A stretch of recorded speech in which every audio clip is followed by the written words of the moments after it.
कानीपा नाथ जी जिस भी गांव या बस्ती में जाकर के अपनी बीन से कुछ भी राग या रागनी उसमें बीन में बजाते थे, उस गांव के समस्त रोगियों के रोग शोक उनकी बीन की धुन को सुन के दूर हो जाए। अब भी मैं रात के 10 बजे से सुबह के 7 बजे 8 बजे तक जो बजा दूंगा, दोबारा नहीं बजाऊंगा। इसी बुढ़ापा है,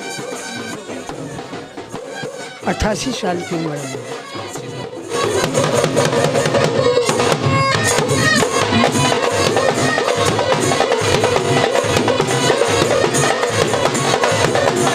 जहाँ डीजे चलते ना बहू बेटी देख सकती है और ना आजकल के नौजवान है जो से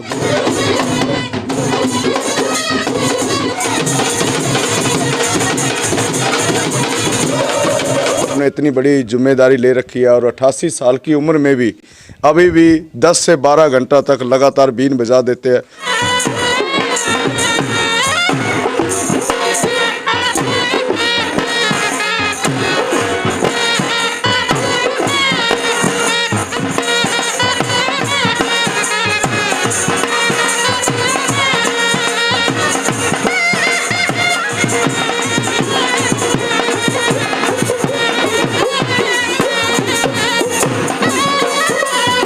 जनता की आवाज़ में आपका स्वागत है। जो मैंने अभी आपको तस्वीरें दिखाई है कैसे लगी, एक लाइक और कमेंट करके ज़रूर बताइए, क्योंकि ये जो पुरानी संस्कृति थी वो उस हिसाब से आज गांव पोड़का के अंदर है। जो नाथ समुदाय के अंदर एक शादी थी, उस शादी के अंदर जो पलवल ज़िले से ही ये लोग आए हुए हैं। काफ़ी जो रंग जमा रखा है गाँव के अंदर। जो इन नाथों से बातचीत करते हैं कि इस तरह की संस्कृति जो आज ख़त्म होते जा रही है देश पे और प्रति और धार्मिक आस्था के प्रति, ये क्या कहेंगे? हाँ जी, क्या नाम है जी आपका, पहले से बताइए। नमस्कार जी, मेरा नाम रामवीर नाथ सोढ़ा है। और सर ऐसा है कि जितनी भी भारत की लोक कलाएँ हैं, लोक विधाएँ हैं, दम तोड़ रही है आज, जिसमें विशेष तौर पर हम कह सकते हैं कि सरकार की भी कुछ कमियां रही हैं। लोक कलाओं की तरफ ज़्यादा ध्यान ना देना, लोक कलाओं को ज़्यादा बढ़ावा ना देना। आज के टाइम में खेल पे, क्लासिकल में, इंडस्ट्री में ज़्यादा ध्यान दिया जा रहा है, लेकिन जो लोक कलाएँ हैं, जिन लोक कलाकारों ने पेड़ों के लिए गाया, झरनों के लिए गाया, हमारी राजा महाराजाओं की गाथाएं गाई हैं, आज दम तोड़ रही है भारत की सारी लोक कलाएं। अगर इनको जीवित रखना है तो इन लोक कलाकारों को प्रोत्साहित किया जाएगा, इन्हें ज़्यादा से ज़्यादा कार्यक्रम देने का मौका दिया जाएगा। इनको खिलाड़ियों की तरह ही इनको सम्मानित भी किया जाएगा, खिलाड़ियों की तरह इनको अवार्ड भी दिए जाए, तब जा कर के लोक कलाएँ बचती है।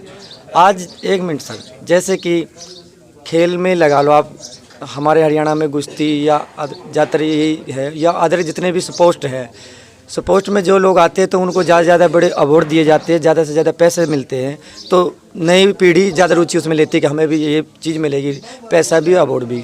लेकिन लोक कलाकारों को कोई बड़े अवार्ड नहीं मिलते हैं, इतना पैसा नहीं मिलता। हम नहीं चाहते कि हमको खिलाड़ियों की तरह ही इतने अवार्ड या इतना पैसा मिला जाए, उनका सिर्फ हमें 5% भी मिल जाए, तब भी ये कलाकार इनकी इसमें रुचि लेते हैं। अगर बुजुर्ग जो कलाकार जिन्होंने 40 से 50 साल इस विधा में गुजार दी है, उन कलाकारों को बड़े कोई अवार्ड दिए जाए, राष्ट्रपति अवार्ड, पद्मश्री अवार्ड, ऐसे सब बड़े सम्मान मिलेंगे, तो नई पीढ़ी जो कि इधर से भटक रही है, ध्यान जा रहा है इससे कला से, तो वो दोबारा से इसमें रुचि लेगी।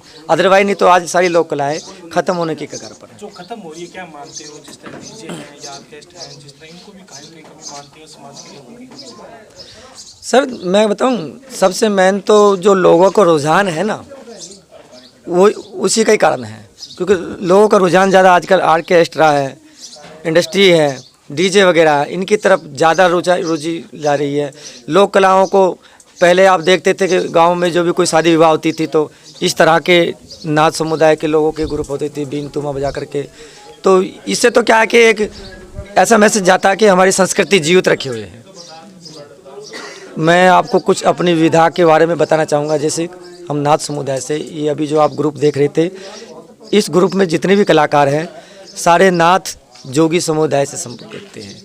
इस और भी कोई अदर भी आ सकता है क्या आपसे? पहले मैं अपनी विधा के बारे में बताना चाहूँगा। इस समुदाय के इष्ट गुरु आदि गुरु कानीपा नाथ हैं। उनके बारे में ऐसी विशेषता है और ऐसा कहा जाता है, हमारे पूर्वज, हमारे बुजुर्ग हमें बताते हैं कि गुरु कानीपा नाथ जी जिस भी गांव या बस्ती में जाकर के अपनी बीन से कुछ भी राग या रागनी उसमें बीन में बजाते थे, उस गांव के समस्त रोगियों के रोग शोक उनकी बीन की धुन को सुन के दूर हो जाया करते थे। इसलिए वे कभी एक जगह न ठहरते, सब भ्रमण करते रहते थे, आज इस गांव में उस गांव में। कल तक ये कला सपेरा जाति की एक रोजी रोटी का महत्व था। जंगल से सांप पकड़ना, जड़ी बूटी लेना, बीन बजाना, गांव में तमाशा दिखाना, यहाँ तक सीमित थी। लेकिन आज इस बदलते दौर में इस कला ने एक नया मोड़ लिया है। लगभग 1986 में इस ग्रुप की स्थापना हमारे गुरुजी हवा सिंह नाथ जी, जो कि हमारे सौभाग्य है कि आज भी हमारी टीम का एक हिस्सा, जिनकी 88 वर्ष की उनकी एज हो चुकी है, 1986 में इस ग्रुप की स्थापना इन्होंने की थी। तो तब से लेकर हम लोग भारत में लगने वाला कोई भी बड़ा मेला, फेस्टिवल, उत्सव, कोई पर्व मनाया जाता है तो इस ग्रुप को विशेष तौर पर आमंत्रित किया जाता है। भारत के अलावा इस ग्रुप ने कई विदेशों में भी जाकर के अपनी संस्कृति के प्रदर्शन किया, इसको जीवित रखा है। एक लोकविद सम्मान से गुरुजी को सम्मानित किया गया है। उनके अलावा अब की बार हमने पद्मश्री के लिए इनके नाम भेजा था, लेकिन वही है कि कोई बड़े सम्मान के लिए, बड़े अवार्ड के लिए किसी न किसी बड़े जैक जोगारिश की जरूरत पड़ती, जो कि हमारे पास नहीं था, जिसके कारण से वो पद्मश्री में इनका नाम नहीं आ पाया। मैं चाहूँगा कि ऐसे कलाकार, मैं अपनी विधा की नहीं करा, अब तक इनको हरियाणा सरकार से एक बार सम्मानित किया जा चुका है, हरियाणा कला संस्कृति से, और संस्कृति मंत्रालय कल्चरी और मिनिस्टर से इनको एक लोक विद्या सम्मान से इनको पिछले साल अवार्ड दिया गया था। इलाहाबाद में जाकर के वो सम्मानित इनको किया गया था।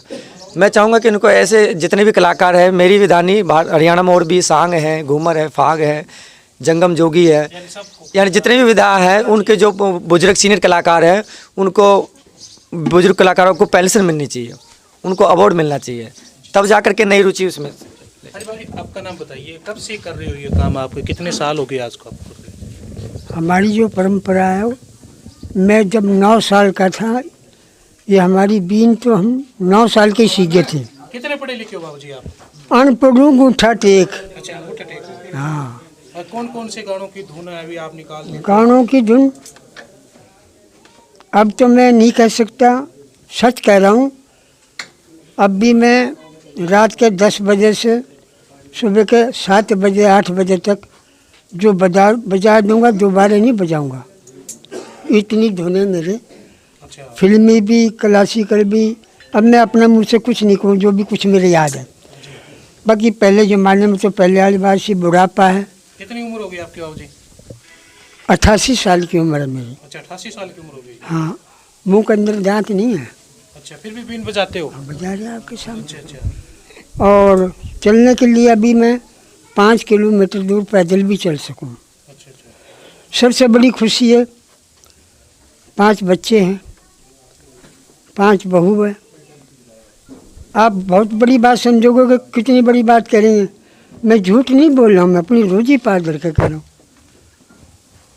बेटी बहू मेरी है, अपनी सासू के भी मेरे भी पाँव लेके, और जब घर में जाकर सोती है खाना खाने के बाद में। अच्छा, संस्कार डाल रखे हैं। हाँ, इतने जिसकी मेरे अंदर खुशी है, क्योंकि घर में विरोध नहीं है, परिवार में विरोध नहीं है, बच्चों में विरोध नहीं है। सबसे बड़ी खुशी मैं इसी चीज़ में हूँ, ये घन घी, दूध, फल फ्रूट, ये सब नीचे है। सबसे बड़ी ये खुशी कि जब परिवार खुश है, परिवार मालिक समझता, परमात्मा समझता, तो वही खुशी है जो 88 साल में आपने देख लिया होगा जो मैं कर रहा हूँ। भाई मैं अपनी और कुछ नहीं जानता, इतना ही जानता हूँ, अंगूठा टेकूँ मैं। हाँ जी। हाँ जी, आप क्या कहना चाहोगे सर इस सांस्कृतिक प्रोग्राम के बारे में? मैं तो बस इतने कहना चाहूँगा सर कि जो भी ये विधा है हमारी, इसको बस खाली प्रोत्साहन मिलना चाहिए। जी, प्रोत्साहन मिलना चाहिए ना। आप नहीं चाहते कि गांव के अंदर है या शहरों में भी आपकी कलाओं को दर्शाया जाए, लोग भी आपको बुलाएं? हाँ, तभी तो होगा। एक बार देखो, अब मजदूर आदमी की भी झाड़ी 700-800 रुपये होती है, और इतनी ही लोग कलाकारों को मिलती है, तो फिर कौन सीखेगा इसको? फिर तो ख़त्म हो जाएगी। और फिर ज़माना बदल रहा है, अलग से मतलब ये है कि हमारी जो पेमेंट है, जो मतलब कि लोग जो भी कोई लोक कला है उसकी पेमेंट में वृद्धि होनी चाहिए, बढ़ोतरी होनी चाहिए। और अवार्ड के तौर पे भी एक ऐसे भी लगा, उनको प्रोत्साहन मिलना ही चाहिए, तभी जाके लोग इसमें आगे बढ़ पाएंगे। हमारी बिरादरी से जितने बच्चे पढ़ लिख रहे हैं, उनको नौकरी मिलनी चाहिए। MA BA ना जाने कितने कितने बच्चे पढ़े लिखे हैं हमारी बरादरी में। यहाँ भी और चारों तरफ उन बच्चों को नौकरी मिलनी चाहिए। कुछ उन्हें मुड़ के देखना चाहिए कि सपेरा जाति में उधर सपेला कहे, उधर यूपी में सपेरा कह के बोले, चीज़ एक ही है जोगी कह के बोले। हमारी बरादरी में सब में कोई नौकरी तो मिलनी चाहिए। हमारे तो कुछ बच्चे कहीं कोई सफाई बना दिया, कोई छोड़ा बहुत ना के बराबर बीजेपी कर रखी बच्चों ने, ना जाने कितने दिन कर दिया। बड़ा सवाल हो गया। हाँ जी राजपाल जी, आप क्या कहना चाहो? आपके भतीजे की शादी के अंदर ये लोग आए हैं, किस तरह अब की बार आप फील कर रहे हो? जिस तरह ये संस्कृति खत्म होती जा रही है, आपने उनको जुगाने का काम। देखो, सबसे पहले तो जी मैं हवा सिंह नाथ जी को और रामवीर नाथ जी को, इनकी पार्टी को बहुत बहुत धन्यवाद देता हूँ, जो कि ये समाज का ही नहीं पूरे भारत का, हर देश हर कंट्री में जाके अपने समाज का, भारत का नाम ऊंचा किया है। तो इस संस्कृति को आगे बढ़ाने के लिए इन्होंने इतनी बड़ी जिम्मेदारी ले रखी है और 88 साल की उम्र में भी अभी भी 10 से 12 घंटा तक लगातार बीन बजा देते हैं। तो मैं इनका बहुत बहुत धन्यवाद करता हूँ जी। आज की जो संस्कृति खत्म हो रही जा रही है, डीजे हैं, फ्लो डीजे हैं या ऑर्केस्ट्रा हैं, नगाड़े हैं, ये धारण कर रहे हैं, लेकिन इन लोगों का कहीं ना कहीं रोजगार भी छीन रहा है। इसके प्रति सरकार से क्या मांग करना चाहोगे? देखो जी, ऐसी बात है कि आज डीजे के मॉल पे लड़ाई होती है, ऑर्केस्ट्रे बुलाते हैं, वहाँ लड़ाई होती है। और ये जैसा संस्कृत प्रोग्राम है, इसको सब परिवार सब एक साथ बैठ के देख सकते हैं, उसको देखने से आनंद ही मिलता है। और जैसे कि अभी रामनाथ जी ने बताया है कि ये जो साज बने हैं, ये इसके अंदर कोई धातु नहीं है, ये जंगल का घास फूस से बनी है। इसके अंदर ये जैसे ये बांस है, ये बांस है, ये अपने कद्दू जो होता है अपने बीन है, इसके अंदर ही पाता है। तो मान लो ये घास फूस से बना है। तो गुरु कानिपनाथ जी का कहना है कि जैसे हमारे समाज के लोग पहले गांव-गांव घूमते थे, जहाँ पे ये दोनों इनकी बच जाती थी, उस गांव के दुख संकट हारी बीमारी खत्म हो जाते थे। तो इसी से आगे ये परंपरा गांव में घूमते रहते थे।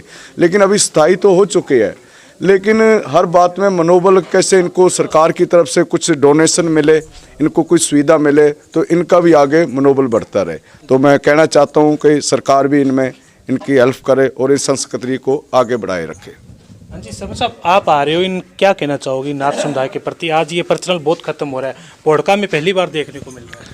देखिए, पोड़का में आज इस तरह का पहली बार प्रोग्राम देखे बहुत खुशी हुई। वास्तव में एक देखने लायक प्रोग्राम था। अगर यही प्रोग्राम अगर डीजे पे बजता या किसी और चीज़ पे बजता तो देखिए उस पर कितना प्रदूषण कितना होता। एक ध्वनि प्रदूषण जिसको बोलते हैं, और लड़ाई झगड़े भी रहते हैं। उस पर शराबी कबाबी लोग भी वहाँ जाके ज़्यादा उद्दंग करते हैं। तो ये जो प्रोग्राम देखने को मिला, तो एक साझा प्रोग्राम हम अपनी बहन बेटियों के साथ मिल के देख सकते हैं। इनका प्रोग्राम जो होता है वो हमारी संस्कृति को बचाने वाला और एक अलग सा संदेश देने वाला होता है। इनका जब हमने इनका प्रोग्राम देखा तो इनका जो देखने के बाद हमारे कानों में ऐसे लगा भी एक अलग से कोई रस घुल रहा है। अगर यही प्रोग्राम डीजे पे बज रहा होता तो हम यहाँ से जल्दी से निकलने के करते भी नहीं यार, ये तो बहुत ज़्यादा यहाँ हुड़दंग हो रहा है और हो रहा है। पर जो ये प्रोग्राम देखे ऐसे मन को ऐसे लगता है भी कुछ देर और देखें। तो हम तो ये सरकार से और आम आदमी से भी यही रिक्वेस्ट करते हैं भी इन प्रोग्रामों को थोड़ा सा बढ़ावा दें, ताकि समाज में जो गंदापन आ रहा है उसको दूर किया जा सके। सरपाल जी, आप क्या कहना चाहोगे? जिस तरह आज की संस्कृति खत्म हो रही है, बहन बेटियों के साथ में डीजे या ऑर्केस्ट्रा वगैरह नहीं देख सकते, लेकिन इस तरह की चीज़ें निकल कर सामने की आती है, वो भी ग्रामीण क्षेत्र पर। ये पहले 1990 के दशक में यहाँ हमारे एरिया में लगभग ये जो गोगा मेड़ी के नाथ हैं, ये अपना लेके आया करते थे म्यूजिकल प्रोग्राम। अब वो धीरे धीरे ये ख़त्म होता जा रहा है। ये इसका मतलब ये इलेक्ट्रिकल जो इंटरटेनमेंट है, इसके कारण से ख़त्म होता जा रहा है। वो आजकल डीजे वगैरह से अराजकता का माहौल बना रहता है, उससे दूर होने के लिए इनके साथ ज़्यादा से ज़्यादा जुड़ा जाए और अपनी संस्कृति को बढ़ावा दिया जाए। हाँ जी बाबू जी, आप क्या कहना चाहोगे? इस तरह की संस्कृति आपके समुदाय के द्वारा करी जाती है। हम देखो जी, बुजुर्ग आदमी हैं तो ये बात है, जहाँ डीजे चलते ना बहू बेटी देख सकती है, और ना आजकल के नौजवान है जो से गुंडाबादी बदमाशी दारू पीना मस्त रहना, ये गलत बात है। ये जो सा सीजन है धार्मिक प्रोग्राम है, तो हमारी ये प्रार्थना है सबसे आगे कि भाई ये ऐसा प्रोग्राम हर जगह होना चाहिए। जी हाँ जी बाबू जी, आप क्या कहना चाहोगे? इन जो आज आपके कबीले पे नाथ समुदाय के लोग आए, इन लोगों के प्रति क्या भावना है? ये तो हमारा तो खानदानी है, प्रोग्राम अच्छा है, बिल्कुल सही प्रोग्राम है, मीठा रस आता है इसमें, इसमें कोई रौला नहीं, दंगा नहीं होता। बहन देखो, बेटी देखो, अच्छा प्रोग्राम है हमारे तो ये। एक मिनट बंद करिए, आज राजी सारा इकट्ठा जरूर बताना कि ये नाथ समुदाय की संस्कृति आपको कैसे लगी। लेकिन जो आज ग्रामीण स्तर पर जो ये इस तरह की संस्कृति खत्म होती जा रही है, वास्तव के अंदर इन नाथ समुदाय की संस्कृति है जो अपने परिवार के या आसपास के लोगों के साथ में बैठ के देख सकते हैं। काबिल तारीफ है और सरकार से मांग की है इन लोगों ने कहीं ना कहीं इन पे इनको यानी सरकार से कुछ मुआवजा या कुछ सहयोग इनको मिलना चाहिए ताकि ये लोक संस्कृति है इनकी कायम रह चुके। आप हमारे को